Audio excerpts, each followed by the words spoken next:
In April 14, 2014, the Maldives. The name alone conjures images of sparkling blue waters, white sand beaches, and luxury resorts. It's the kind of place most people only dream of visiting, let alone spending their honeymoon. For Caden, a 65-year-old man, and his new bride, Amelia, a vibrant 26-year-old woman. This was supposed to be the trip of a lifetime, a fresh start, a celebration of their love.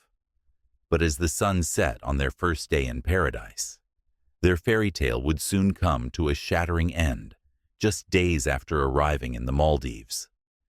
The beautiful resort they'd chosen for their honeymoon would become the scene of something unfathomable. Amelia's life would be stolen from her in a brutal attack, leaving everyone asking who could do something so horrific to someone they once loved. What happened in that luxurious ocean view suite? How did a seemingly perfect couple end up in such a terrifying nightmare? Was this a crime of passion? Or was there something deeper, more chilling behind the violence that unfolded that night? Stay with us as we unpack the twisted details of this chilling crime, piece by piece, to uncover what went wrong on this dream. Vacation turned deadly. Caden, at 65 years old, had lived a life filled with experiences, some joyful, some filled with hardship. He had seen the highs of success and the lows of loss. His days of youthful vigor had long passed, but one thing remained: his desire for companionship. Despite his age, Caden felt the need for connection, something his heart still craved. And when he met Amelia, the 26-year-old woman who had become his bride, something changed. She brought a renewed energy into his life, a sense of vitality he hadn't felt in years. For Amelia, life seemed full of endless possibilities. She was just beginning to feel the weight of her adult life, excited for new adventures and eager to experience everything the world had to offer. Her friends often described her as ambitious, full of life, and always looking ahead, planning her future. She had dreams of travel, new experiences, and finding a partner to share those dreams. When she met Caden, it seemed like she had found exactly what she was looking for: a man who could offer her stability, a sense of security, and the adventure she craved. Their courtship seemed like a storybook romance. Caden, with his wealth and experience, offered Amelia a comfortable life. Amelia, with her youth and enthusiasm, brought a fresh perspective to Caden's world. They were an unlikely couple, but it seemed to work. They quickly fell in love, and before long they were engaged. At first glance, their relationship appeared to be the perfect pairing. But beneath the surface, things weren't as ideal as they seemed, while their connection seemed to spark joy for both of them. Their age difference raised eyebrows. Amelia's friends and family didn't necessarily approve of the rapid progression of their relationship. They wondered how a man who had lived decades more than her could offer her what she truly needed. Caden, on the other hand, seemed blissfully unaware of the concerns others had about his relationship. But there were whispers. Was this really love, or was something more complicated going on behind closed doors?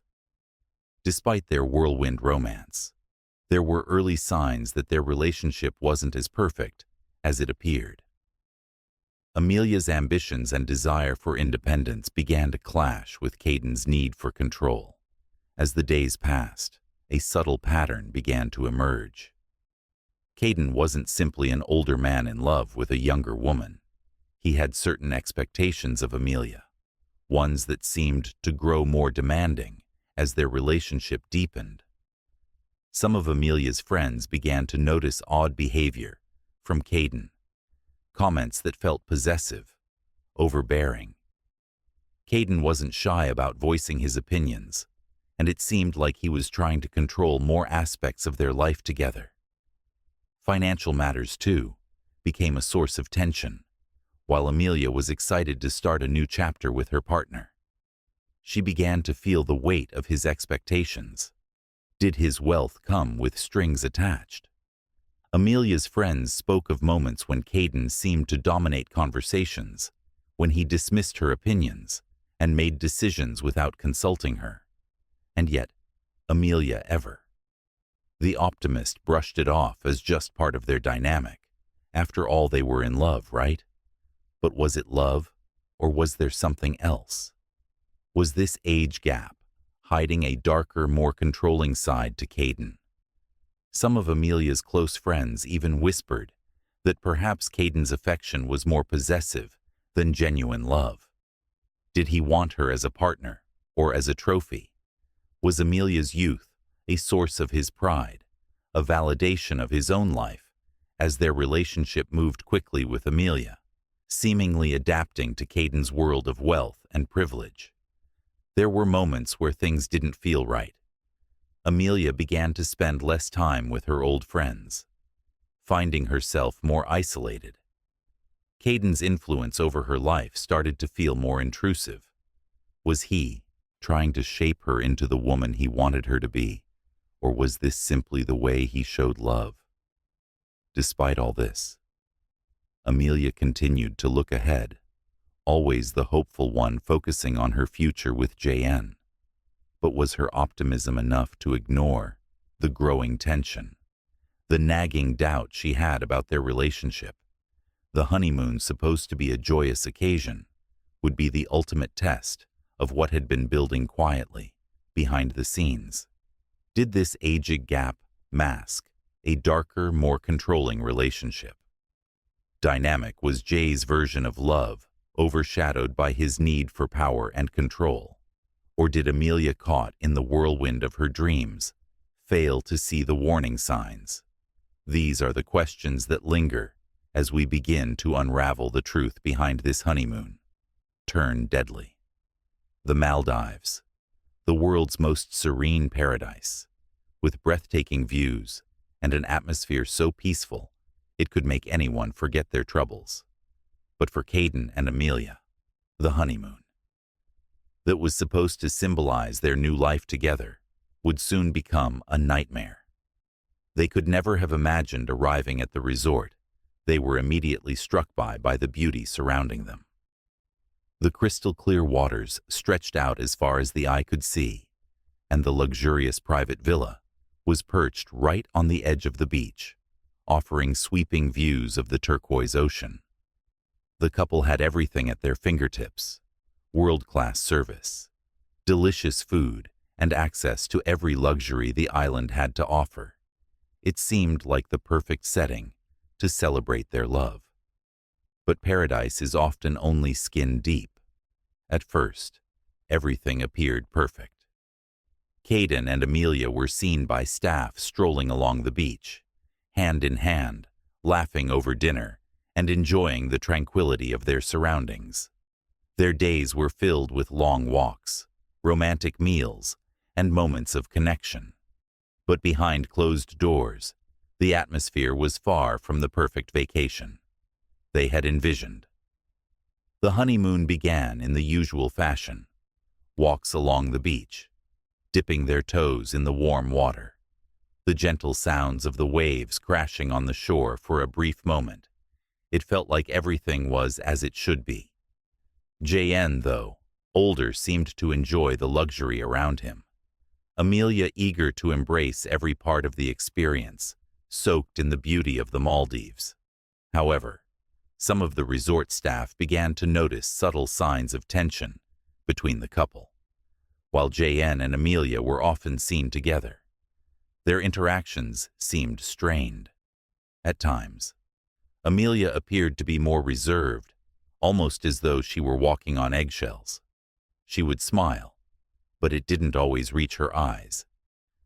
Caden, on the other hand, was in his element, overseeing the activities and ensuring everything was to his liking. Was he trying to maintain a perfect image of their honeymoon, or was he subtly asserting control on the second day? Things took a more distinct turn. Their activities seemed to shift from leisurely exploration to something more calculated. While Caden seemed content with the daily schedule, Amelia expressed interest in exploring the island on her own. Perhaps a small desire for independence, a desire to take a breath away from her new husband. She went snorkeling, enjoyed a private spa, and tried to enjoy the beauty of the island in her own way. But there was a noticeable tension when they reunited at dinner. Caden, perhaps sensing her need for space, seemed irritated. Was this just a passing moment of frustration, or did it signal something deeper? Brewing by day, three things began to take a strange turn. Amelia, while still attempting to enjoy her time, was now visibly more withdrawn. It wasn't the same carefree joy she had shown on the first day. Conversations between the couple seemed forced, their interactions more strained. They argued over something trivial, perhaps a disagreement about their plans, or maybe it was something unspoken, a growing rift between them that was becoming too difficult to ignore. Caden's temper seemed to flare more quickly than before. He became increasingly impatient with Amelia, though no one outside their private space could know for sure what was happening behind the villa doors. For the first time, staff members reported hearing raised voices coming from their villa, a stark contrast to the otherwise peaceful setting of the resort. A few onlookers saw Amelia's face as she passed by on her way to a spa session. Her smile was gone, replaced by a look of concern. Something was off, but what by now? Amelia's friends were beginning to grow concerned. Had the initial excitement of the trip worn off, or was something much more disturbing unfolding in the shadows? Was there more to Caden's behavior than me the eye? And was his increasing frustration with Amelia merely a sign of a man getting older and more irritable? Or was it the emergence of something darker? Possessiveness, control, even manipulation. At this point, something was about to snap. Was it Caden's growing temper, or was it the weight of the seemingly perfect marriage that was beginning to buckle under the strain of unspoken expectations, financial pressures, and a growing sense of dissatisfaction? What was supposed to be a dream vacation was now becoming a pressure cooker. With each passing hour, the distance between Caden and Amelia widened. The tension built, and it was only a matter of time before something explosive would occur. The moments leading up to the crime were becoming clearer. It wasn't just a case of mismatched expectations. It was a toxic environment that was being concealed by smiles and beautiful sunsets. Was the age gap playing a role in the growing rift, or was something more insidious taking place? Only time would reveal how much darkness lay beneath the surface of their seemingly idyllic marriage. As the tension reached its breaking point, the atmosphere was charged. Something was bound to happen. Would Caden's temper finally take over, or would it be something even more disturbing that would change everything? As the clock ticked down to the night of the crime, the Malds, once a paradise, became the setting for something far more tragic. The honeymoon had become a battleground, and no one could predict the outcome. The evening of June 15th, 2015 started like any other at the resort, but as the sun sank below the horizon, painting the sky in shades of crimson and orange, the tranquility of the Maldives was shattered by something far darker than anyone could have anticipated. The couple villa, once a symbol of romantic bliss, became the scene of a crime so horrifying that no one could quite believe it. As the night settled in, something inside the villa snapped. It wasn't just a matter of a heated argument or frustration. It was far more chilling than that. Details of what transpired inside the villa are scarce, but the final moments of Amelia's life were undoubtedly violent. Staff members, who later tried to check on the couple, described an unsettling quiet, followed by the sound of muffled voices. But by the time anyone could react, it was too late. at some point during the night. Caden turned on his new wife with a rage that seemed unimaginable for the man who had once pledged to love and protect her. Amelia, trapped in the isolation of their private villa, likely tried to fight back, but her efforts were foiled. Caden's attack was brutal and swift, leaving no chance for escape. It wasn't a moment of spur-of-the-moment violence. It was calculated, methodical, almost like he knew exactly how far he could go. The severity of her injury suggested a deliberate cruelty. Amelia's body was discovered later that evening, bloodied and unrecognizable from the brutal beating. Her once vibrant face was now a picture of devastation. It was clear that she had suffered severe trauma, blunt force injuries that left her barely recognizable, as if Caden had attacked her with cold precision. Her injuries were not random or hasty. They seemed purposeful, as though she had been targeted specifically without mercy or remorse. Her body was discovered in the bedroom, sprawled across the floor. It was a disturbing scene. Blood was everywhere, staining the floor. The bed even splattered on the walls, suggesting a violent struggle that had unfolded in the confined space. It wasn't an accident. It wasn't a momentary loss of control. This was deliberate, and it was chilling. But what was even more unsettling was the absence of any signs of forced entry. The doors and windows were locked. Everything was as it should be. This wasn't a random break-in. No strangers had entered the villa. The only person inside, the only person with the power to carry out such a gruesome act, was JN.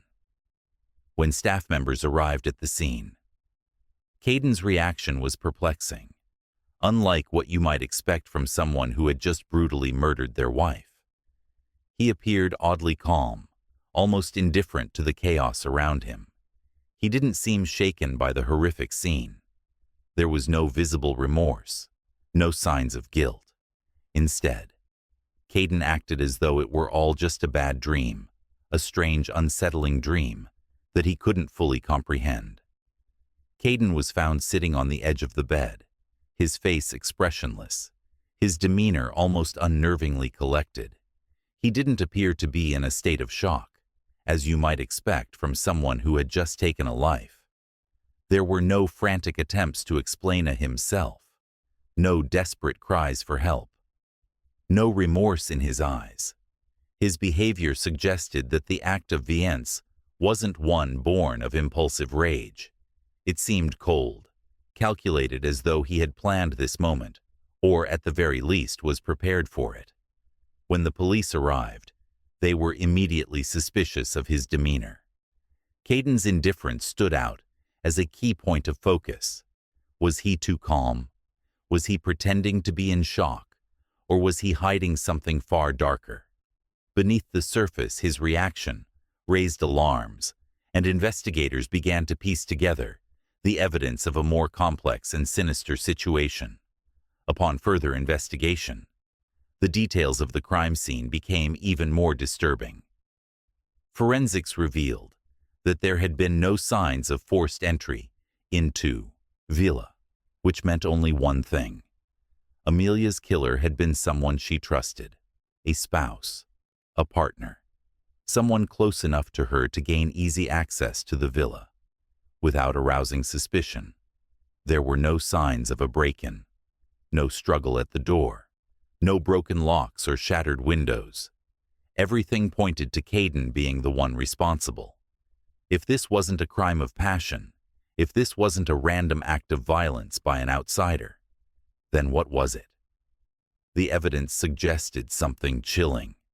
A trusted relationship had been shattered. Caden, the man who was supposed to protect his wife, had betrayed that trust in the most horrific way possible. He had transformed their honeymoon into a scene of unspeakable violence, and he had done it without any of the typical signs of emotional distress. He had not only killed Amelia, he had done so with a chilling sense of detachment, as if he were carrying out some dark, inevitable task. The crime scene spoke volumes. and it painted a picture of a man who had controlled every aspect of their relationship, perhaps too tightly, until finally something broke. It was no longer a honeymoon. It was a tragic conclusion to a union, built on lies, manipulation, and perhaps an overwhelming need for dominance, as investigators continued to piece together the facts. One thing was clear. Amelia's death was not the result of a sudden outburst of anger. It was the product of something far darker, something that had been simmering beneath the surface for much longer than anyone could have imagined. The response from the Maldivian police was swift. Once the horrifying discovery of Amelia's body was made, law enforcement was immediately called to the scene. The serene paradise of the Maldives, known for its tourism and idyllic atmosphere, was now thrust into the spotlight for something far more sinister. Initially, the situation appeared to be a tragic accident. The luxury resort staff and local authorities assumed that perhaps the couple had experienced a domestic dispute that escalated. But it could have been a case of Amelia falling, hitting her head, or even some sort of freak accident. The scene, though violent, didn't immediately scream murder. The lack of forced entry into the villa combined with Caden's calm demeanor led investigators to approach the situation with caution. But as detectives began sifting through the evidence, their instincts began to shift. The more they dug, the more the story didn't add up. The injuries on Amelia's body, severe blunt force trauma, were inconsistent with a simple accident or a moment AR outburst. The pattern of violence and the extent of the damage left no room for doubt. As the investigation unfolded, small discrepancies in Caden's account began to surface. He initially claimed to have found Amelia in the villa after a brief absence, but the timeline didn't make sense. Caden had been alone with her in the villa for hours, yet he failed to mention any unusual sounds, any signs of a struggle, or anything that might have tipped him off to what was happening behind those walls. His calmness didn't match the scene of devastation that was discovered just hours later. The authorities soon started to question Caden's account of events. His story didn't match the evidence found in the room. Why did he seem so unbothered by the brutality of his wife's death? Why wasn't there any panic in his voice when he was found by staff, or any frantic efforts to explain what had happened? These contradictions were hard to ignore as Caden was interrogated. The tension inside the room was palpable. His responses were almost mechanical, a stark contrast to the grisly details of Amelia's murder. The detective said, "Caden, we need to know what happened that night. Can you tell us exactly what you did when you found your wife?" Caden answered, "I found her. I walked in, and she was just lying there. I didn't know what to do." "I called for help," the detective asked. "But Caden, when you found her, there was no sign of a struggle at the door, no forced entry. So why would she just lie there, unresisting, if someone had come in to attack her?" JN answered, "I don't know. I don't know what happened." The more Caden spoke, the more his story began to unravel.